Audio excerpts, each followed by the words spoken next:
북한 선교에 대해서 신학적 이해라 그랬는데 신학이라는 게 뭐냐 하면 신학.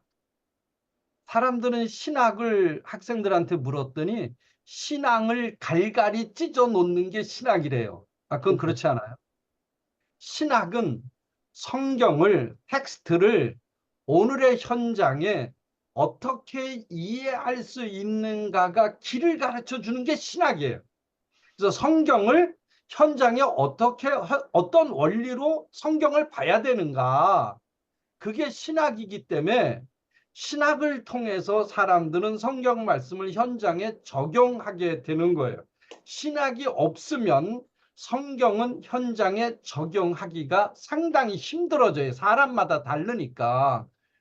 그런 면에서 우리는 북한 선교에 대한 신학적 이해를 갖는 건 상당히 중요하다고 보는 거예요. 그래서 북한 선교의 신학적 이해가 문제가 있다가 아니고 신학적 이해를 통해서 북한 선교를 들여다보는 훈련을 우리가 오늘 하게 된다고 생각하시면 돼요. 자, 그러면 북한 선교를 이해하고 있는 사람들의 현장의 모습은 어떤 사람들이 북한 선교를 이해하고 있는가? 지금도 그렇지만 지금도 많은 사람들이 그렇게 복음 통일과 평화 통일이다. 북한 선교가 복음으로 통일하고 평화로 통일한다. 이런 용어 자체는 문제가 많은 용어예요. 왜냐하면 복음도 있고 통일도 있어요. 그리고 평화도 있고 통일도 있어요. 근데 이거는 우리가 붙이기 좋은 말이에요. 붙이기 좋은 말인데 상당히 혼란스러운데 가면서 정리를 할 거예요. 그다음에 북한 선교 현장은 다양성과 통합성이 들어있어요. 북한 주민, 북한 지도자, 남한에서 선교하는 북한 선교하는 사람, 선교하는 사람의 교단적 배경, 신앙적 원리, 그 사람들이 추구하는 특성 이런 것 때문에 다양성과 통합성을 북한 선교가 품고 있다는 걸 우리가 생각해야 돼요. 그래서 누구한테 한 말을 들었다 그래서 그것이 북한 선교다 이렇게 정의하면 틀려요. 일부는 맞지만 틀리면 다양성과 통합성이 들어있어요. 그래서 미국 사람이 보는 북한 선교, 그 다음에 일본 사람과 한국 사람이 보는 그것도 에큐메니칼과 복음주의가 보는 입장 여러 가지가 있기 때문에 이걸 어떻게 우리가 풀어내야 하는가 하는 숙제를 북한 선교는 갖고 있다는 걸 우리가 알고 있어야 돼요. 근데 현재 선교 신학은 두 가지 흐름이 있어요. 에큐메니칼 선교 신학, 우리가 가끔 WCC라 그러는데 복음주의 선교 신학 이 두 가지가 있는데 이게 두 가지에 다 장단점이 있어요. 에큐메니칼 선교 신학은 선교의 가제를 향해서 나아가는 길들을 열어주는 게 에큐메니칼 선교 신학이에요. 복음주의 선교 신학은 그렇게 나갈 때 선교 신학이 성경을 잃어버리고 예수 그리스도를 잃어버리지 않도록 일깨워 주는 게 복음주의 선교 신학이에요. 그렇다 보니까 복음주의 선교 신학은 보수가 되고 전통을 취하게 되고 미래지향적인 면에서는 뒤처지게 돼 있고 에큐메니칼 선교 신학은 앞으로는 가는데 복음의 정통성이나 성경을 잃어버릴 가능성이 있는 게 에큐메니칼이에요. 그래서 에큐메니칼 쪽에서 나온 게 뭐냐면 통합적 선교 신학 두 개를 합치자. 근데 합쳐지지 않아요. 에큐메니칼은 자기 생각을 가지고 합치는 거예요. 근데 복음주의자들이 합치자 그래서 나온 게 총체적 선교예요. 그래서 통합적이나 총체적인 말이 지금 흘러가고 인테그라치온이라든지 홀리스티 미션이라고 설명은 해요. 그러나 같은 뜻이지만 가는 길은 방향은 약간씩 다르다는 생각을 하시면 돼요. 그래서 오늘날 선교신학은 에큐메니칼 선교신학, 복음주의 선교신학, 통합적 선교신학, 총체적 선교신학이 선교신학 전체를 설명해요.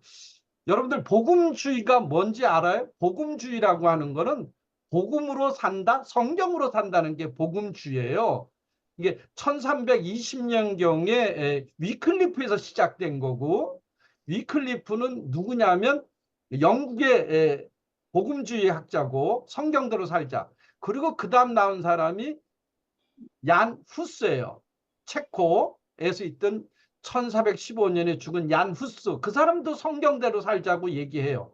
그 다음에 성경대로 살자고 얘기한 사람이 마틴 루터예요. 그 마틴 루터의 성경대로 살자고 얘기한 사람이 얘기한 거를 1675년에 필립 야콥 스페너가 경건주의를 설명해요. 그 경건주의가 성경대로 살자는 거예요. 그리고 그 사람들이 나간 것이 요한 에슬러와 휘트필드예요. 영적 각성 운동이요. 1700년대. 그리고 미국으로 건너가서 조나단 에드워드의 청교도 혁명, 영적 대각성 운동. 그리고 그 사람들이 복음주의 운동으로 무디, 심프슨, 선교 운동 이렇게 나가는 게 복음주의에 연결된 부분이에요. 자세한 걸 보시려면 차바 선교 아카데미의 박영환 교수가 복음주의 1, 2를 특강한 세미나가 있어요. 보시면 도움이 돼요. 그 다음에 이게 선교신학이 전부예요. 그러면 통일선교신학이라고 하는 거는 신학적 논쟁이 일어나는 것에 대해서 통일화에 대한 단일화를 해보자는 생각으로 통일선교란 말을 해요. 그래서 통일로서 선교신학을 만들어보자 하는 것이 지금의 흐름이라고 볼 수가 있어요. 그런데 문제는 북한 선교는 뭐예요? 북한에 선교하는 거예요. 이게 핵심이에요. 북한에 선교하는데 자꾸 북한에 선교하는 거를 통일, 평화, 복음 이런 단어를 막 갖다 붙여가지고 북한 선교를 약간의 혼란의 장소로 이끌어가는 걸 볼 수 있어요. 북한 선교는 선교하는 거예요. 여러분들이 케냐 선교할 때 케냐의 정치적 패거리, 정치적인 문제, 경제 상황, 주변 국가 그거 연구하지 않고 케냐에 선교사로 가는 거예요. 선교하는 거예요. 그러니까 북한 선교라는 건 북한의 복음을 전달하는 선교라는 게 오늘 수업의 핵심적 가치예요. 선교예요. 선교하기 위해 하다 보니까 통일이 되는 거고 선교하다 보니까 평화롭게 선교하는 게 좋겠고 선교하다 보니까 복음으로 하는 게 좋겠고 이렇게 설명되는 거지. 그래서 북한 선교는 북한에 선교하는 거다. 이렇게 정의하면 틀리지 않습니다. 이것이 핵심적 가치예요. 근데 그런 북한에 선교하는 걸 사람들은 어떻게 설명하냐면 통합적 사고와 이해로 북한 선교를 다양하게 설명해. 다양하게. 틀린 말은 아니에요. 다 맞아요. 다 맞는데 정확한 거는 아니에요. 이게 지금 문제예요. 북한 선교는 복잡하다 못해 방황하게 만들어요. 왜냐하면 정치적 입장에서 미국과 중국과 일본, 한국의 입장이 달라요. 한국도 좌파와 우파의 생각들이 달라요. 그러니까 국내외 정세에 따라서 북한 선교가 갈팡질팡하는 거예요. 근데 여기서 중요한 건 한국은 남북 간의 관계가 잘 이루어지면 북한 선교가 활성화되지만 남북 관계가 잘 이루어지지 않고 긴장이 되면 북한 선교는 멈춰요. 요거를 우리가 기억하시면 돼요. 그 다음에 기독교의 진보와 보수가 정치판이에요. 진보와 보수가 기독교에 나타나는 현상은 1988년 2월 29일 경동교회에서 WCC 계열의 NCCK 그쪽 사람들이 문제 제기를 한 거예요. 공산당과 백성들을 구별하자는 문제에서 등장해요. 아주 간단한 문제인데 여기서 보수가 등장하기 시작해서 한기총이 1989년 12월에 한기총이 한경직 목사를 중심으로 해서 한기총이 보수 세력이 등장하게 돼요. 그리고 그 세력은 언제 활성화되냐면 노무현 대통령이 대통령 되면서 한국은 진보와 보수로 갈라지게 돼요. 그 내용을 자세히 알려면 강인철의 한국 개신교와 반공주의라는 책을 보시면 도움이 될 거예요. 그 다음에 탈북자들이 내려와서 선풍기 역할을 해요. 자기들이 느낀 감동이나 간증을 하는데 이것이 막 그걸 믿는 사람은 믿는 대로 따라가고 반대하는 사람은 반대하는 대로 따라가요. 제가 시카고에 갔을 때 조선기독교연맹 그 당시에는 그리스도교 연맹에 발표를 했을 때 그 북한에서 온 사람 중에 하나가 한기총에서 우리가 북한에 예를 들어서 점퍼를 겨울 잠바를 상당히 많이 보냈다. 그랬더니 탈북자 한 사람이 손을 들고 나는 받은 적이 없다. 그래서 안 보냈다 이렇게 얘기를 해요. 여기 상당히 중요해요. 왜냐하면 북한의 정보를 모자이크처럼 들으면 안 돼. 하나를 가지고 전체로 보면 안 돼요. 그러면서 한기총의 대북 선교 사업은 속였다 이렇게 얘기하는 거예요. 그래서 제가 그때 그랬어요. 당신이 그 겨울 점퍼를 나눠줬을 때 당신이 거기에 없었다. 내가 못 받았기 때문에 한기총에서 겨울 점퍼를 나눠주지 않았다고 말하면 안 된다. 요걸 여러분 잘 들어야 돼요. 그러니까 내가 안 받았으면 못한 거고 내가 안 받으면 안 된 거라고 정의하면 안 되는 거예요. 북한에 가서 보면 제가 평안북도 숙청군 약점리 협동농장 일을 몇 년 했는데 거기에는 북한에는 면이 없고 리와 리를 건너갈 때에도 경찰이 지켜요. 그래서 함부로 이쪽 리에서 일어난 살인사건이 이쪽 리로 넘어가지 않습니다. 그리고 북한은 통신체제가 북한 국민들을 위한 통신체제가 아니에요. 그건 중앙당으로 가는 지도체제예요. 제가 평양에서 신의주 묘향산을 그 사람은 향산이라 그래요. 향산에 갔을 때 평양에 가서 점심 먹기로 했는데 비가 와가지고 통신선이 끊어졌다 그래서 전화 연락이 안 되는 거예요. 밥 먹으러 갈 시간이 안 맞는 거예요. 그만큼 통신관계나 정보가 서로 교통이 안 돼요. 또 하나 칠골교회가 있는 건 분명한데 칠골교회 옆에 사는 사람들은 칠골교회가 있는지 몰라요. 방송하지 않으니까. 그런 거를 구별해서 우리가 들을 수 있어야 된다. 그 다음에 북한 선교는 일방적인 선교 의식의 전환이 필요하다. 왜냐하면 정치판 진보 보수 탈북자 미국 중국 일본 러시아까지 끼면 이거 복잡해져요. 그래서 우리는 어떻게 생각해야 되느냐. 북한 선교는 선교하는 거예요. 예수 그리스도의 복음을 전하는 거예요. 성경도 전하고 필요한 것도 전달해 주고 예수가 우리의 구원자라는 사실을 북한에 전달해 주는 게 북한 선교라는 사실을 기억해야 돼요.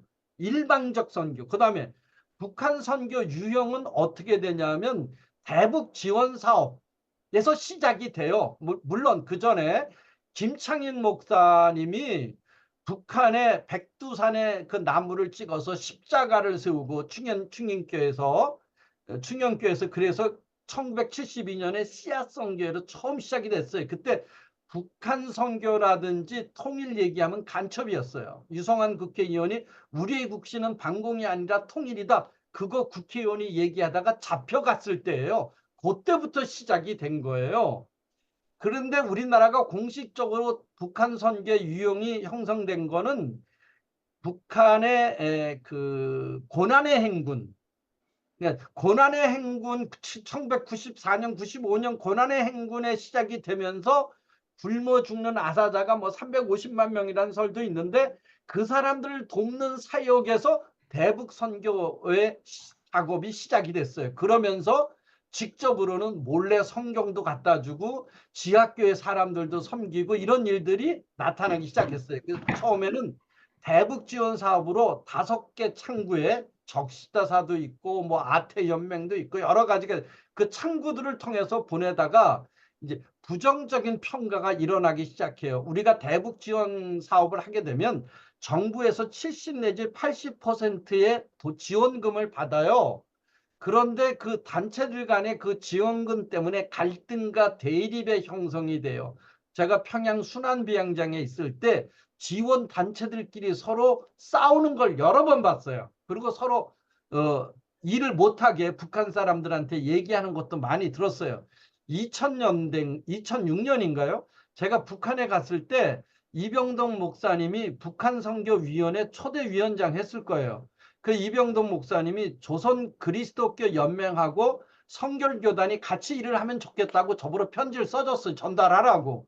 근데 같이 간 장로교 통합 사람들이 그걸 못하게 막더라고. 어떻게 막아요? 북한 사람들이 성결교가 뭐냐고 물으니까 볼 필요도 없다 그러더라고. 그러니까 단체들 간의 갈등과 대립이 깔려 있다는 거 생각해야 돼요. 그 다음에 선교 신학을 생각해 보면 포스트 모더니즘과 사회학과 심리학이 깔려 있어요.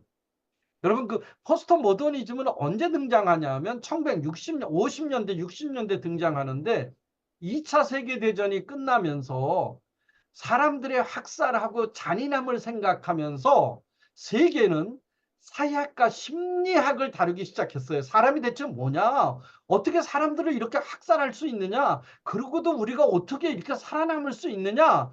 그래서 등장한 게 포스트 모더니즘이에요. 포스트 모더니즘. 그래서 등장한 게 구조주의와 해체주의라는 개념이 등장하고 지금까지 갖고 왔던 서구 일반적인 사고, 철학의 정의의 개념들이 흔들리기 시작해요. 그러면서 등장한 게 포스트 모더니즘인데 그러면 사회가 뭐고 사람은 대체 누군가 이런 것들에 대한 질문이 나타나다 보니까 사람이 사람을 어떻게 저렇게 학살할 수 있는가 이런 문제들이 사회적으로 상당히 문제가 됐었어요. 그래서 이제 선교 정책과 전략에도 이런 문제를 우리가 다뤄야 된다. 이제 그런 유형별 변화가 일어나기 시작했고 1900 이 선교 60년대, 70년대, 2000년대, 2020년대 보면 선교에 대한 개념 정의가 나타나기 시작해요. 60년대는 학교, 병원, 교회 조주면 선교 끝났어요. 근데 70년대 들어가면서 사람들은 인권에 대한 생각을 하는 게 예수 믿기 위해서 때려도 된다? 60년대는 됐어요. 예수 믿는 게 중요한 거니까. 70년대요? 안 돼요. 예수 믿는 건 중요하지만 사람을 때리는 건 나쁘다는 거예요. 이런 의식들이 나타나기 시작하는 거예요.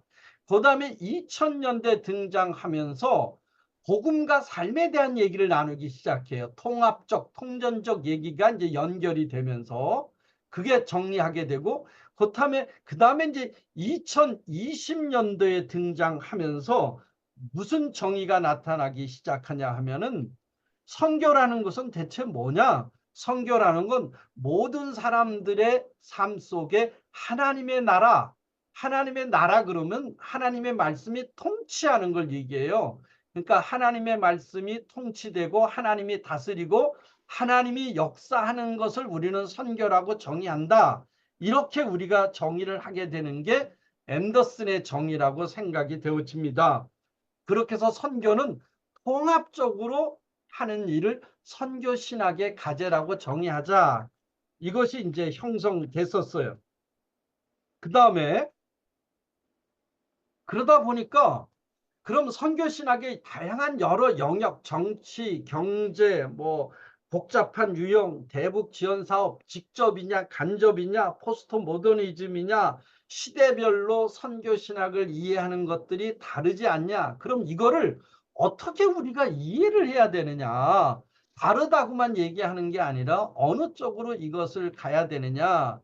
그렇게 생각하게 되면 북한 선교에 대해서 우리가 그 통합적 사고에 대한 그 이해와 그럼 대안은 대체 뭐냐? 여기에 선교 신학의 이제 정의, 선교 신학은 대체 뭐라고 정의해야 되느냐?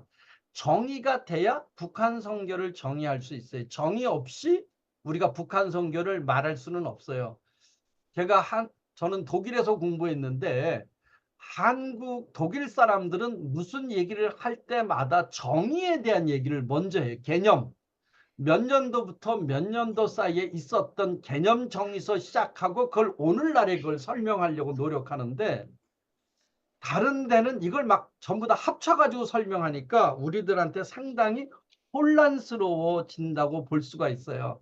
여러분들이 그 조금 더 공부하시고 싶은 분들은 그 앤더슨에 쓴 현대 선교 신학 소설이란 책이 나오고 있는데 현대 선교 신학 소설에 보면 신학적 개념들이 정리가 돼 있는데 앤더슨의 현대 선교 신학 소설을 보면은 될 겁니다. 그래서 이제 선교 신학을 다양하게 우리가 이해하려고 하다 보니까 거기에 특성이 한 5가지가 있어요. 5가지가. 근데 특성의 마지막은 5번째 있어요. 그러니까 지금 다분야적인 거는 북한 선교를 볼 때는 북한 선교는 다분야적이에요. 다양한 영역이 포함되어 있는 거예요. 통일체를 볼 수도 있고 다분야적이고 가까이 근접성 보고 하나님의 영광도 생각해야 되고 지속적으로 추구할 거냐 한 번으로 끝낼 거냐 그렇게 해명하는 것을 통합이냐 이런 사람들은 주로 확장형에 들어간 어떻게 하든지 넓혀보자.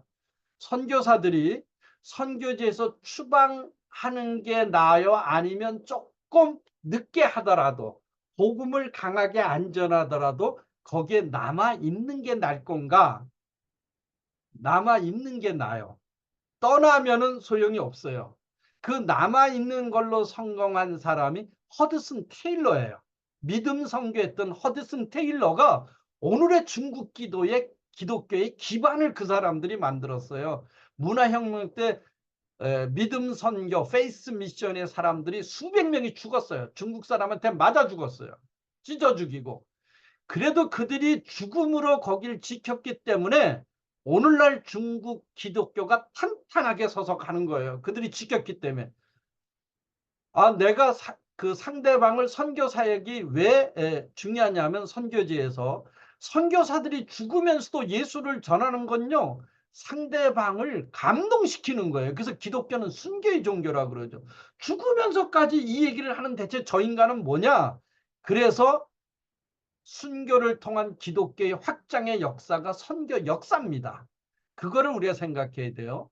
그럼 북한 선교는 다분야적으로 이해하고 통합과 학문의 한계를 수용하고 그 한계가 있다는 걸 알아야 돼요. 한계가 있는 게 아니고 그냥 예수님이 하신다 이렇게 생각하면 안 돼요. 할 수 있는 한계가 있고 그 한계를 이해하고 그리고 그걸 다시 한번 성경 말씀으로 엮어야 되는 과정이 필요해요. 그래서 선교 신학을 보려면은 문화도 이해해야 되고 종교도 이해해야 되고 그 당시의 사회적 상황도 이해해야 되기 때문에 선교 신학의 다분야적인 건 상당히 어려운 과제라고 보고 있어요. 두 번째로 보면 인테그레이티브는 통합해서 볼 수 있는 거예요. 성서 본문, 성경하고 오늘날 교회의 목적하고 그리고 북한에는 특수한 사건과 장소로 이걸 연결시켜야 돼요. 근데 연결이 만만치가 않아요.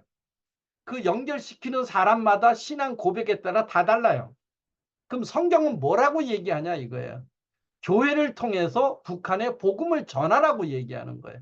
근데 직접적으로 복음을 전할 수 없으니까 어떻게 돼? 간접적으로 전하는 거예요.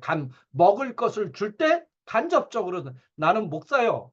제가 북한에 약전 협동농장 일을 할 때 저는 가서 목사라 그랬어요. 근데 목사가 뭐 하는 사람이냐?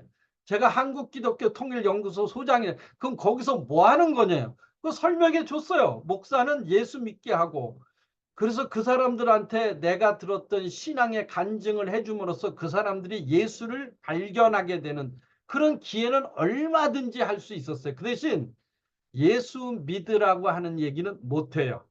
요건 위험한 거예요. 그건 못하게 돼 있어요. 그다음에 성서 본문으로부터 선교 신학은 상황을 이해하는 모든 사회과학적 접근이라 그랬어요. 사회학, 종교학, 그다음에 문화인류학 이게 모든 것이 연합돼 있어서 교회는 선교의 방향을 설정하기 때문에 통합적으로 볼 수 있어요. 교회 담임 목사가 어떤 생각을 갖고 있느냐, 성도가 어떤 상황이냐 이걸 가지고 선교의 방향을 결정하는 거예요. 근데 북한 선교는 통합해서 볼 수 있는 걸 갖고 있고 그게 주제예요. 주제. 통합해서 봐야 돼요. 이스라엘이 분열됐었죠. 북이스라엘과 남유다. 그래서 성경에 보면 북이스라엘이 멸망한 다음에 남유다가 북이스라엘을 어떻게 돕는가가 나와 있어요. 그렇다면 이거는 통일됐을 때 남한이 북한을 어떻게 돕는가는 사례를 우리는 구약의 역사 속에서 찾아볼 수가 있어요. 자, 포로기 이후의 선교 이해. 바벨론 포로기 이후에 돌아왔을 때 그 사람들이 어떻게 그들의 백성들과 살았는가 이걸 통해서 우리는 북한 선교를 어떻게 이해할 건가? 그다음에 사마리아인들의 하나님의 접근 721년으로 기억하는데 아시리아 사람들이 아시리아가 북이스라엘 멸망시키고 혼혈 정책으로 아시리아 남자들 아니면 다른 이방에 점령했던 지역의 남자들을 사마리아에 보내서 이스라엘 여자들과 결혼하게 해서 사마리아 사람들을 만들기 시작해요. 그러니까 이 사람들은 나중에 어떻게 돼요? 수룹바벨이나 에스라나 느헤미야가 예루살렘으로 돌아와서 성전 건축을 할 때 반대했던 사람들이 이 사람들이에요. 지금도 사마리아 사람들이 살고 있어요. 그런 사람들에 대한 하나님의 접근을 어떻게 볼 거냐? 그러니까 북한의 공산당 사람들이 보는 하나님의 접근을 어떻게 볼 거냐? 생각을 해보는 거예요. 북한은 죄악의 집단인가? 성경이 이해하는 북한 선교는 대체 뭔가? 여러분, 북한에 종교가 있을까요? 우리 김경종 장모님, 북한에 종교가 있나요? 마이크 키시고요. 네. 예, 북한에 있을 종교가 것 있어요? 같습니다. 있을 네? 것 같습니다. 있어요. 북한의 종교가 중국에도 있죠. 네, 러시아도 있죠. 네, 네, 러시아 정교회가 있어요. 네. 중국에도 불교가 있고 기독교가 있어요. 북한에도 불교가 있고 기독교가 있어요. 근데 가짜래요. 진짜예요. 가짜라는 개념 뭐냐면 대한민국이 생각하는 기독교는 아니라는 거예요. 그럼 여러분, 네, 그건 아니에요. 그러니까 우리가 생각하는 기독교, 우리가 생각하는 불교는 북한에 없어요. 북한의 종교는 천도교도 세요. 북한의 종교는 북한 정권을 지지하는 게 종교의 개념이에요. 그래서 정권을 지지하지 않는 건 종교가 아니에요. 이건 반국가주의 세력이라고 볼 수 있는 거예요. 그래서 우리가 생각하는 기독교는 북한이 생각하는 기독교하고 달라요. 러시아에는 정교회가 있어요. 그 다음에 여러분 폴란드도 공산주의 국가였어요. 폴란드에 종교가 있어요? 우리 박준용 권사님, 예? 박준용 권사님, 폴란드에 종교 있어요? 있다고 저도, 생각합니다. 예? 있다고 생각합니다. 예. 요한 바오로 2세 교황이 폴란드 출신이에요. 근데 우리는 공산 국가에는 종교가 없다고 배웠단 말이에요. 아니에요. 종교 있어요. 우리가 생각하는 것은 달라요. 그러니까 칼막스의 유물론을 따르는 사람 국가에는 종교가 없다는 생각을 가지면 우리는 잘못된 거예요. 그러니까 다른 종교가 있는 거예요. 다른 종교가. 그리고 북한 선교를 그렇다면 우리는 어떻게 이해할 것인가? 장모님 질문 있어요? 김경준 장모님? 아니요. 네. 그래서 우리는 그러면 북한 선교에 대한 정의나 개념에 대해서 이게 상당히 중요한 건데 이게 정리가 돼야 이제 우리 북한 선교를 얘기할 수 있어요. 그러니까 선교에서 사용하는 용어들의 정의는 정확한가? 정확하게 사용되고 있는가? 이걸 우리가 먼저 생각해야 돼요. 그러면 가장 결정적인 과제는 선교를 어떻게 정의하느냐. 우리가 보면 선교를 어떻게 정의하느냐. 우리가 실패하고 있는 가장 그 결정적인 일은 우리가 사용하고 있는 언어들을 제대로 정의를 못한다는 거예요. 선교가 뭐죠? 선교는 예수를 전하는 거예요. 영화도 보여줄 수 있고 먹을 것을 보며 전할 수도 있고 성경책을 전할 수도 있고 만나서 교제하며 대화를 통해서도 전할 수가 있는 거예요. 예수가 전달되는 모든 과정을 우리는 선교라고 정의할 수 있다.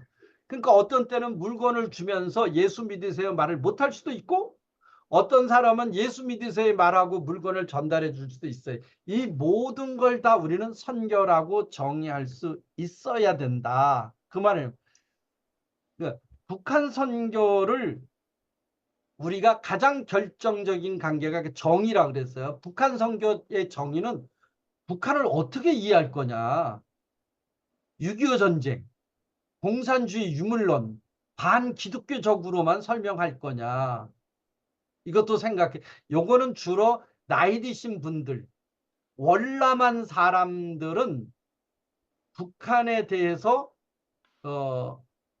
북한은 공산주의 빨갱이 유물론자들이기 때문에 종교가 없다. 그리고 월남한 사람들은 대부분 오해는 하지 마세요. 북한에서 핍박받은 사람들이에요. 핍박받은 사람들은 지주 세력이 있던 사람들이었어요.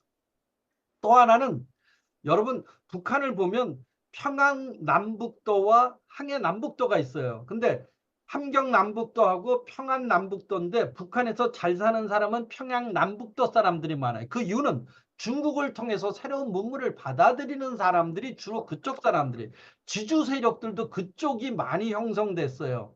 근데 월남한 사람들은 공산주의 김일성에 대한 증오를 갖고 얘기하는데 맞을 수도 있지만 그가 전부 다는 아니라는 사실을 우리가 알아야 돼요. 그리고 아까 제가 질문한 중국, 러시아 그리고 공산주의 국가에도 종교는 있어요. 종교는 있어요. 그래서 푸틴도 그런 얘기를 해요. 러시아 종교는 왜 생겼냐 하면 로마 제국에서의 서방 카톨릭이 있었고 그 다음에 동방 쪽에서는 그리스를 중심으로 그리스 정교회가 형성이 됐어요. 그리스 정교회는 역사를 중요시하는 정교회고 서노마 제국의 서노마 카톨릭은 인물을 중요시하는 교리 중심의 기독교가 서방 카톨릭이었어요. 그래서 거기는 하나님의 말씀을 실천하는 쪽으로 관심이 있었고 그리시시 오도독스 그리스 정교회는 그리스는 철학의 출발이에요. 그래서 그리스 사람들은 하나님의 말씀을 우리 삶 속에 실천할 수 있다고 생각한 사람들이 그리스 계열의 기독교인들이에요. 그래서 두 그룹이 형성이 되는데 콘스탄틴노플이 1453년인가? 1453년에 오스만 투르크에 점령당하면서 동방에 있었던 그리시시 오도독스 정교회가 어디로 도망가요? 러시아로 도망가요. 그래서 로마가 1로마, 콘스탄틴노플이 2로마, 모스크바가 3로마가 된 거예요. 도망가서 러시아 정교회를 만든 거예요. 그 러시아 정교회 신부들이 1, 2차 세계대전에 죽어가는 군인들을 위해서 열심히 기도한 거 푸틴이 그 얘기를 하기도 해요. 그런 생각을 해보는 거예요. 그러니까 복합적으로 생각해 보는 거예요. 그럼 선교란 대체 뭐냐? 하나님의 백성들이 교회 안에서 섬기고 교회 밖으로 나가서 신앙에서 불신앙의 장벽을 넘어 말씀과 행동으로 예수 그리스도 안에서 하나님의 나라의 도래를 선포하는 거다. 선포는 섬기고 봉사하고 말씀을 전하고 말씀대로 살려고 하는 걸 가르치는 것이다. 이 사역은 하나님 나라의 도래의 표시로 사람들을 세상과 화해시키고 죄화해시키는 거예요. 예수 그리스도 안에서 회개와 믿음을 통해 그들을 교회 안으로 다시 끌어모아서 하나님의 백성으로 훈련시키는 게 선교예요. 교회가 없으면 선교가 안 돼요. 교회를 안 세운 선교는 망했어요. 그 증거가 뭐냐 하면 1675년에 필립 야콥 스페너가 경건주의자들이 할레 대학에서 만든 게 데니시 할레 선교회예요. 데니시 할레 선교, 덴마크 할레 선교회. 예, 아우구스트 헤르만 프랑케와 하이니 플라차우 두 사람이 인도에 선교로 가요. 근데 이 사람들은 경건주의자들의 문제는 뭐냐 하면 믿음을 강조하고 회개를 강조하는데 교회를 세우는 걸 상당히 거부했어요. 거부한 이유는 교회 조직이 상당히 부정적으로 접근해 있었어요. 카톨릭처럼 세속적이고 조직적이고. 그래서 이 사람들은 교회를 세우는 것보다 회개하는 걸 많이, 회심 공동체를 많이 강조했어요. 그러다 보니까 1700년 후반기 하면서 데니시 할레 미션의 선교회는 사라져 버렸어요. 근데 1792년에 윌리엄 캐리가 인도에 선교하러 가요. 근데 윌리엄 캐리는 가는 곳마다 교회를 세웠어요. 가는 데마다 교회를 세웠는데 그 교회가 선교의 거점이 된 거예요. 그래서 교회 안으로, 그러면 교회 밖으로 나가는 선교는 상당히 중요하다. 그러면 북한 선교를 정의해 보면 생각은 통일과 평화가 주제가 될 수 있을까? 될 수 없어요. 해방과 자유가 주제가 될까? 될 수 없어요. 하나님의 나라, 도래는 주제가 될 수 없어요. 이것은 뭐냐 하면 예수 그리스도 안에서 회개와 믿음을 통해 그들에게 말씀으로 회복하는 것을 우리는 북한 선교라고 정의해야 된다는 생각을 해보는 거죠. 네 번째 넘어가면 분석적으로 지금 해준 거를 분석해 보면 학자별로 달라요. 자기가 쓰고 싶은 용어가 있어요. 정치적으로 사람들이 달라요. 미래 선교 신학은 사람들이 나타날 현상에 대해서 또 여러 가지 유형의 선교 신학을 얘기해요. 그다음에 이제 모험적 선교 신학은 있는데 이게 예수의 재림을 기다리는 종말론적인 선교가 개입되는데 이거는 극단적이고 구조적인 문제에 부딪혀서 위험할 가능성이 있는데 여기서 중요한 건 하나님의 선교예요. 하나님의 선교는 무당도 선교한다는 거예요. 하나님의 선교는 예수 안 믿는 사람도 선교한다는 거예요. 그래서 모든 게 다 선교다. 약간의 문제가 있는 표현이에요. 그러나 선교하는 일은 맞아요. 그러나 그걸 선교라고 정의하기에는 약간의 위험스럽다. 그 얘기를 제가 드리는 겁니다. 이제 넘겨가면 이게 정직한 게 중요해요. 그러니까 우리가 북한 선교를 위해서 쓰는 모든 자료들이 정확해야 돼요. 사실이냐 아니냐가 중요한 거예요. 사실이 아닌 자료를 가지고 북한 선교를 얘기하면 위기가 오게 돼요. 자기가 경험한 걸로 얘기하면 안 돼요. 그리고 자기가 무엇을 해서 북한 선교를 하고 싶다 그래서 그걸 얘기로 꺼내면 그건 되지가 않는 거예요. 그래서 북한 선교라고 하는 사실을 정직하게 정확한 정보를 가지고 북한 선교를 구별할 수 있어야 된다. 넘기세요. 네. 그러기 위해서는 뭐냐?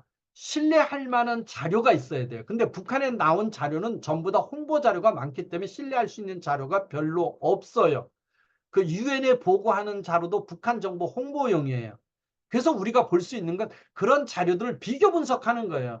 1980년대 이 말을 썼는데 90년대 이 말을 썼다? 그 차이점이 뭐냐? 이런 걸로 우리는 북한을 분석할 때 쟁점으로 보고 있어요. 그 다음에 진리라 그랬는데 북한 선교에 대해서 북한 사람들이나 북한에 관한 사람들의 진실이 성경적이냐 이거예요. 성경에 나온 말씀과 같으냐는 문제를 가지고 쳐다볼 수 있어야 돼요. 거기에는 이제 여러 가지 계시, 응집성, 일관성, 단순성, 지지도 넘어가세요.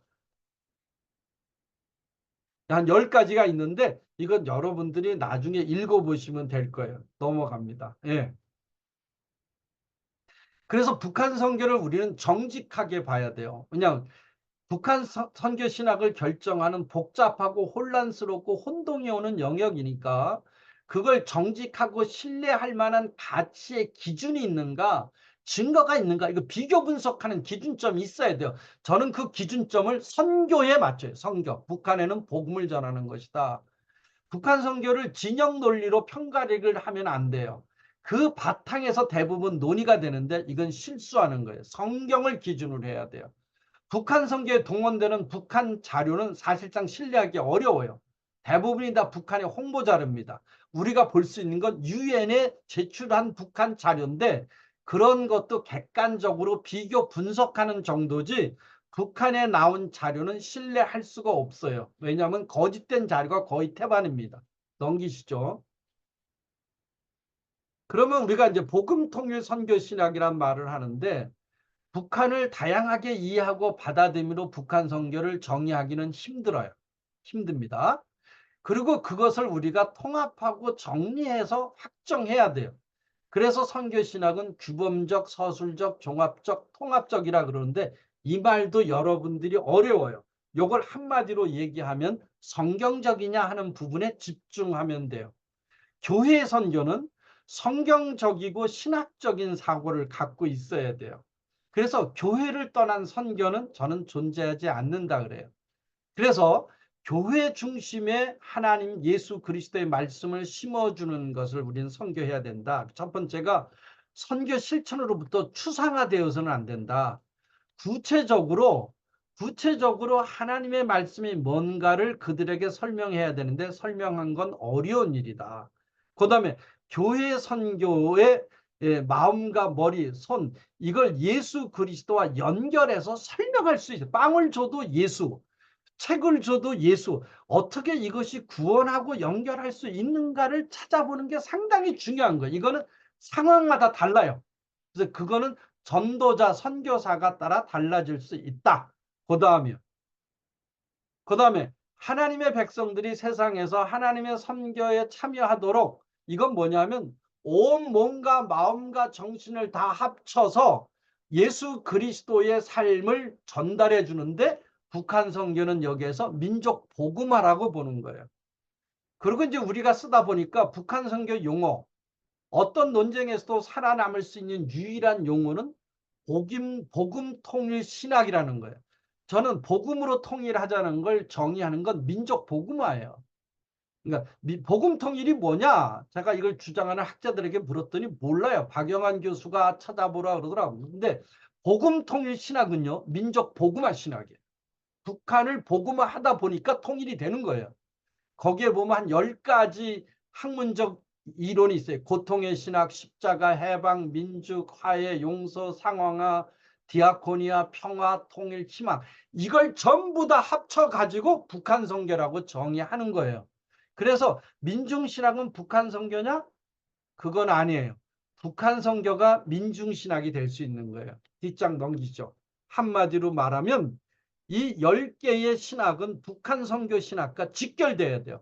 북한 선교 신학과 직결되지 않는 신학은 사변적 신학으로 끝나버리고 맙니다. 예, 넘어가죠.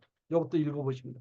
자, 그럼 북한 선교 신학은 복음 통일 선교라고 할 수밖에 없어요. 성경을 성경의 원리로 복음을 북한에 전달하는 겁니다. 통일로 전달하는 거예요. 복음으로 선교하는 거예요. 세계 선교가 모두 복음으로 선교했어요. 북한 선교도 세계 선교에 다른 거 없어요. 근데 자꾸 북한 선교를 정치적으로 보려고 그래요. 공산주의, 북한 아니에요. 복음으로 선교한다가 맞추면 돼요.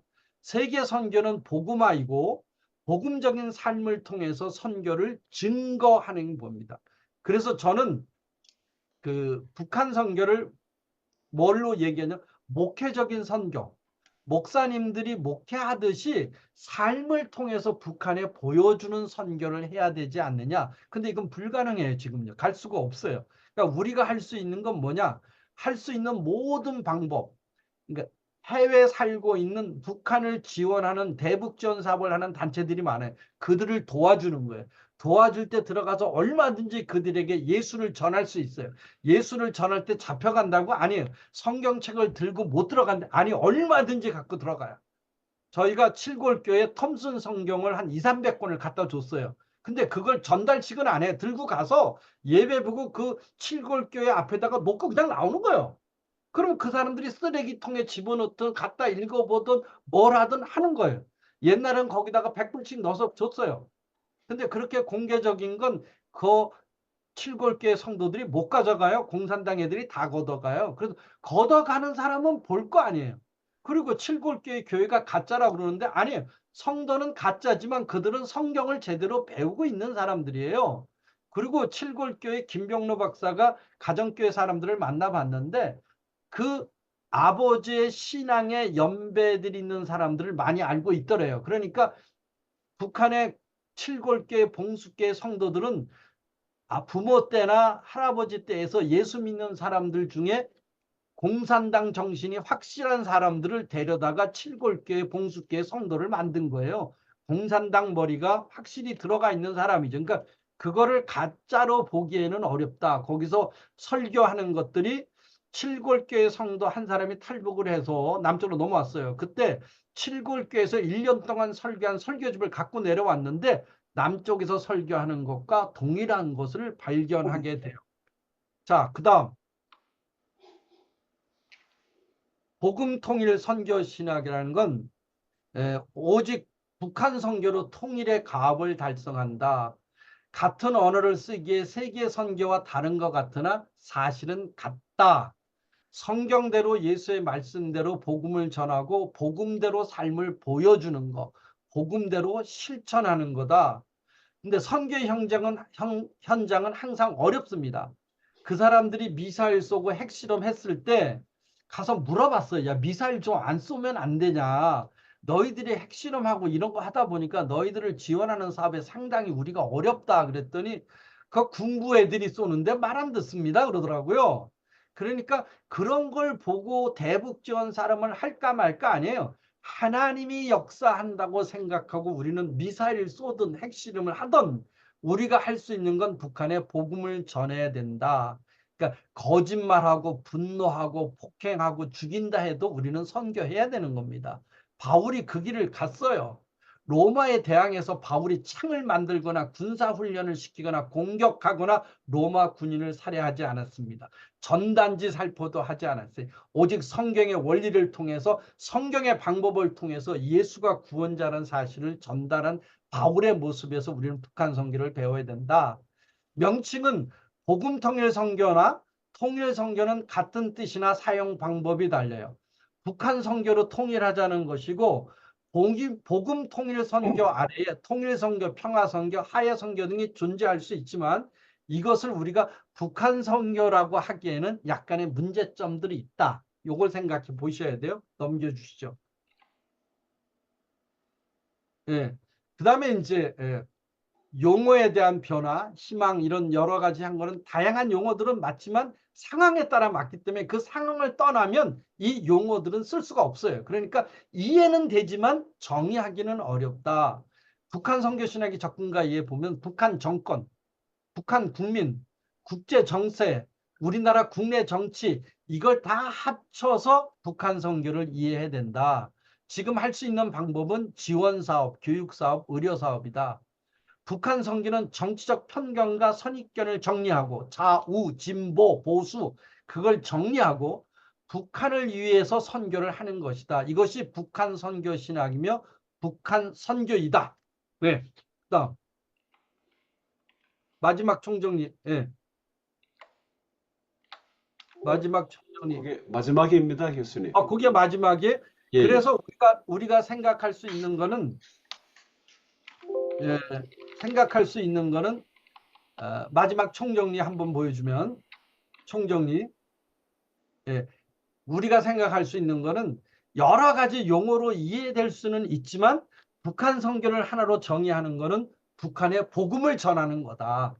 그러니까 거기에 대해서 초점을 맞추고 북한의 복음을 전하는 것 1, 2, 3 예를 들어서 뭐 의료사업 1, 지원사업 1, 교육사업 1 이렇게 나눠서 설명할 수 있지만 그 전체가 다 어디를 향하느냐? 예수 그리스도의 구원을 전달해주는 매체가 돼야 된다. 그걸로 전달하는 일을 끝내서는 안 된다.